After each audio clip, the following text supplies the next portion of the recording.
Halo semuanya, kembali lagi di channel Lazeus. Dan sorry banget kalau sekarang ini agak terlambat yang upload video-videonya karena ada kesibukan di acara S3 dan antusias dari member juga lumayan banyak banget.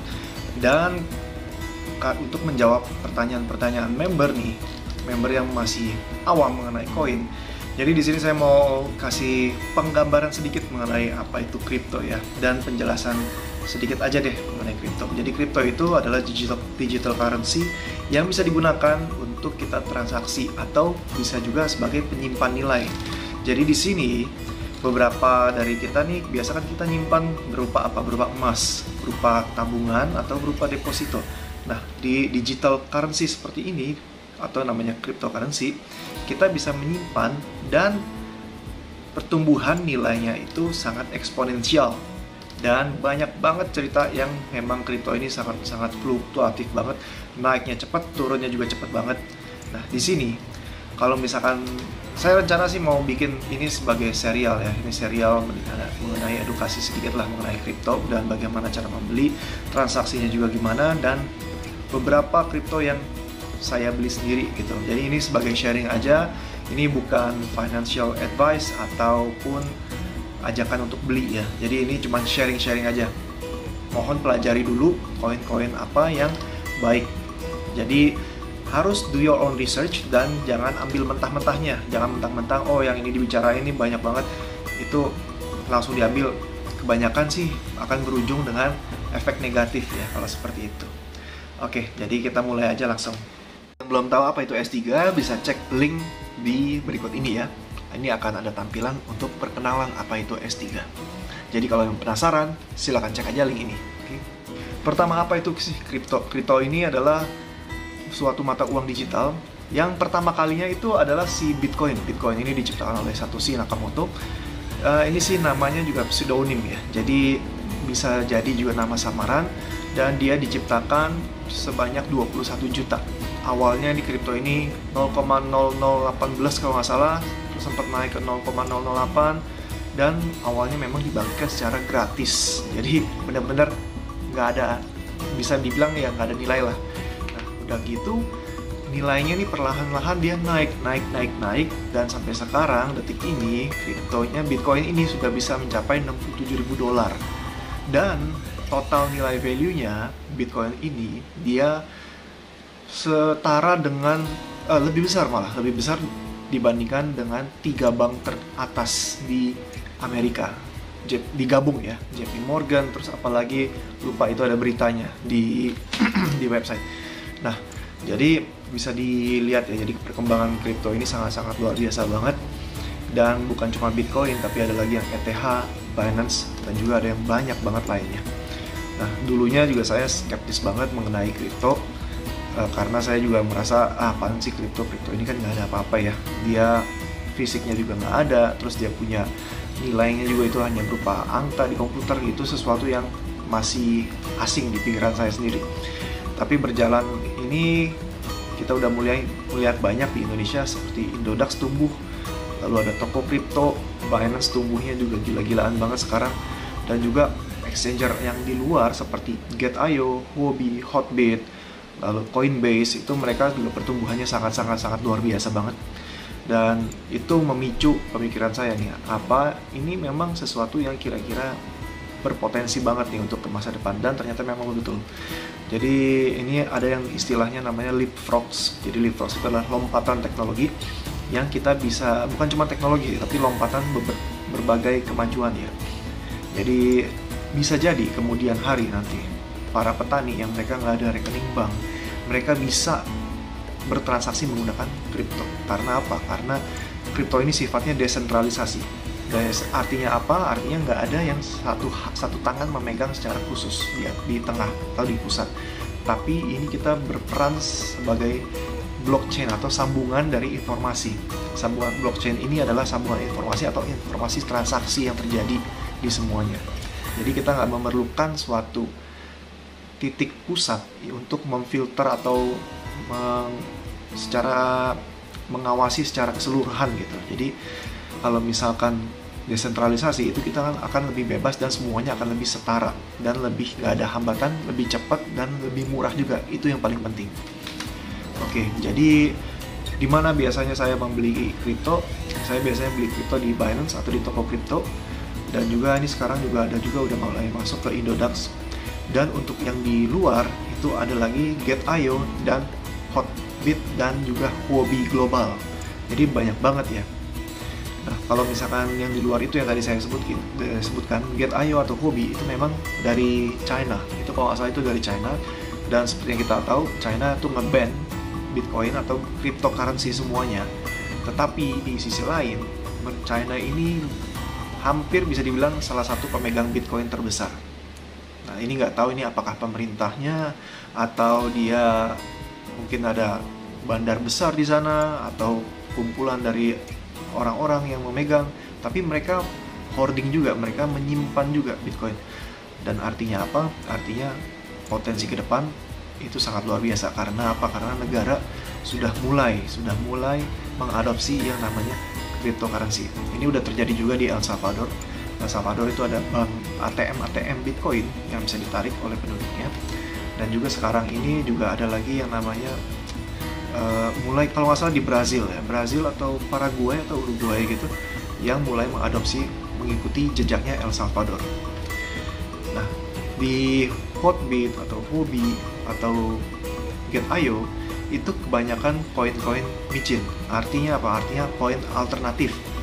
Dan seperti sekarang ini, itu rate pertumbuhan dari token-token atau koin-koin yang beredar itu sangat luar biasa. Per bulan itu ada kenaikan bisa sekitar mungkin ribuan koin terbit setiap bulan ya, bisa dibilang seperti itu. Karena ini sudah pertumbuhannya sangat-sangat luar biasa banget dan belum banyak orang yang tahu atau orang yang aware mengenai kripto ini.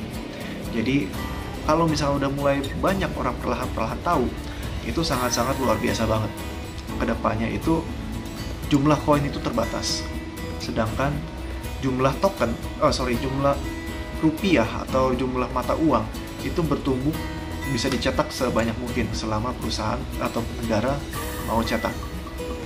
Jadi pertumbuhan koin ini bisa dibilang deflasi ya, bukan seperti inflasi seperti mata uang yang nilainya berkurang setiap saat. Contohnya kayak di negara Venezuela itu $1 US dollar itu senilai ratusan juta bolivares kalau nggak salah. Jadi di situ sangat-sangat nggak bernilai lah mata uangnya. Jadi sekarang ini mereka juga menggunakan US dollar.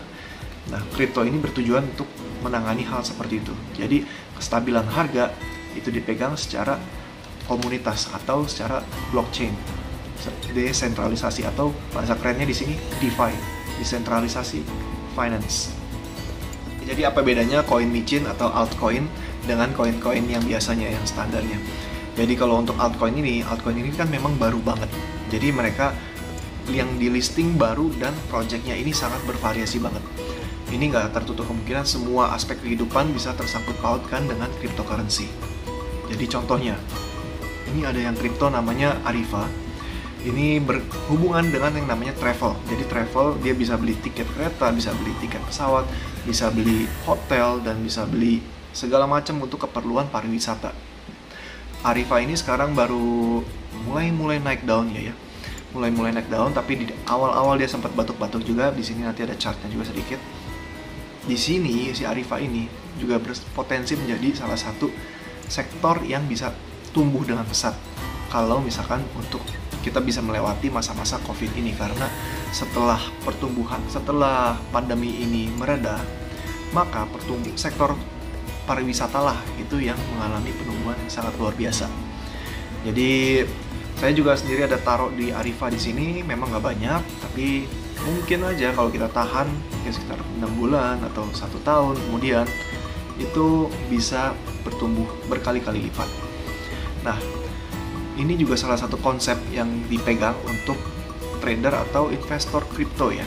Jadi kita di kripto ini atau sebagai pola pikir investor kita ada beberapa bagian. Ada yang namanya investor, kita beli lalu kita mungkin tinggal sekitar 2-3 bulan itu karena kita nggak ada waktu untuk ngawasin.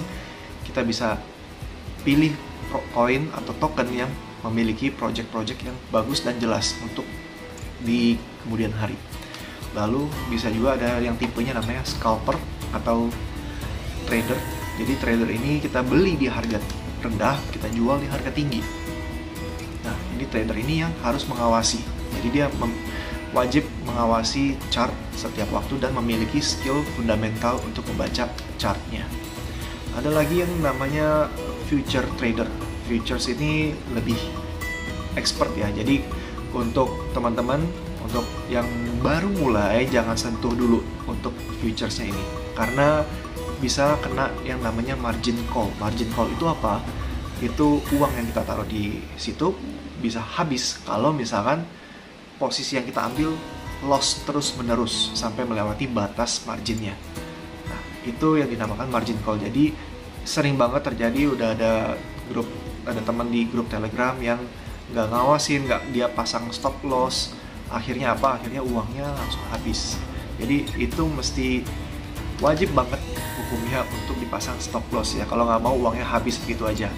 Karena itu sangat-sangat bahaya banget, apalagi di kripto kalau misalkan ada sounding atau berita-berita yang kurang enak gitu, si Bitcoin batuk-batuk sedikit aja, koin-koin yang lain tuh bisa berefek langsung, dia harganya bisa langsung drop tajam banget. Gimana sih caranya beli kripto? Itu gampang banget sih. Jadi biasanya saya sendiri beli kripto itu melalui toko kripto atau Binance juga bisa juga.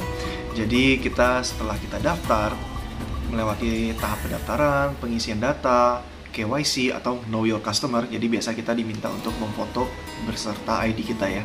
Oh ya, tips juga sedikit, kalau misalnya kita foto dengan ID kita, dilampirkan juga watermark ya. Watermark misalkan untuk toko kripto kita tulis aja nih untuk KYC toko kripto. Karena apa? Karena untuk menghindari hal-hal yang tidak diinginkan. Bisa aja data kita bocor atau apa, tapi kalau misalnya kita udah ada watermark seperti itu adalah pembelaan bahwa kita tidak membocorkan atau tidak mendaftarkan apapun kepada pihak yang tidak bertanggung jawab misalkan. Jadi itu sedikit tips saja ya. Nah, oke, setelah melewati dari situ, kita bisa langsung mengisi dana atau mengisi dengan rupiah. Jadi kita kita suntik rupiah ke dalam rekening kita, dan kalau misalkan kita mau itu kita tukar menjadi USDT. USDT itu adalah salah satu kripto atau token yang berupa stable coin. Jadi itu nilainya standar berupa nilai US dollar pada saat itu. Jadi untuk fluktuatifnya dia mengikuti rate dari US dollar. Nah, sekarang ini rate US dollar udah cukup bagus ya, sekitar 14 ribuan. Dan kalau misalkan mau beli sekarang USDT itu bagus banget sih sekarang ini. Walaupun harga koin sekarang ini lagi banyak yang naik-naiknya. Mereka lagi tinggi-tinggi ya, karena memang biasa di akhir tahun dari September, Oktober, November, Desember, bukan September sih, lebih mulai dari Oktober ya. Itu kripto lagi subur-suburnya biasanya. Dari beberapa tahun kebelakangan itu hijau chartnya. Dan selanjutnya kalau misalkan kita sudah ada USDT ini kita bisa transfer ke jaringan-jaringan yang lain. Misalkan kita mempunyai dompet di Get.io, kita mempunyai dompet di Huobi Global, atau kita mempunyai dompet di Trust Wallet, itu bisa ditransfer ke dompet digitalnya masing-masing. Nah, transfernya ini gimana? Itu ada caranya juga. Kalau misalkan mau di googling itu akan lebih baik, tapi yang perlu diperhatikan adalah alamat address-nya. Alamat address-nya itu harus yang sama, dan kalau misalkan diwajibkan ada memo, itu harus ditulis juga memonya. Karena setiap jaringan berbeda-beda ya. Kalau ada jaringan yang dia butuh memo, ada jaringan yang dia hanya butuh kodenya aja. Jadi seperti alamat email, kita copy, kita paste, dan sebelum itu kita harus cek masing-masing. Dan biasanya sebelum transfer itu dia dari exchanger lokal ini, dia mengharuskan ada namanya verifikasi menggunakan Google Authenticator atau email dan SMS. Jadi ini untuk menghindari hack. Kalau misalkan kita punya dana di suatu handphone kita hilang atau segala macam, itu cara perlindungannya kepada nasabah adalah mengirimkan itu sebelum dana itu keluar. Nah, setelah dana itu masuk, kita punya dompet di dompet-dompet luar, misalkan Trust Wallet atau segala macam, itu bisa ditukar langsung dengan kripto apa yang kita inginkan. Masing-masing kripto juga mempunyai channel penjualan yang berbeda-beda. Ada yang bisa dibeli melalui PancakeSwap, ada yang bisa dibeli melalui trading, misalkan di Get.io dia sudah listing, dia sudah bisa dibeli. Ada lagi yang namanya pre-sale, ada lagi yang namanya langsung bisa jadi airdrop juga, airdrop tapi bukan dijual ya. Nah ini banyak banget, dan itu kalau dijelasin di sini gak muat ya. Jadi ini hanya penjelasan singkat aja sih bagaimana cara membelinya dan apa yang perlu diketahui. Jadi semoga video ini membantu, dan kedepannya saya sendiri juga akan membuatkan video-video yang seperti ini untuk membantu kita untuk memahami apa sih yang baiknya kita lakukan untuk kita investasi kepada kripto. Oke, cukup segitu aja dulu. Kalau misalkan ada pertanyaan, bisa ditulis di kolom komentar di bawah ini ya. Thank you, dan semoga sehat selalu.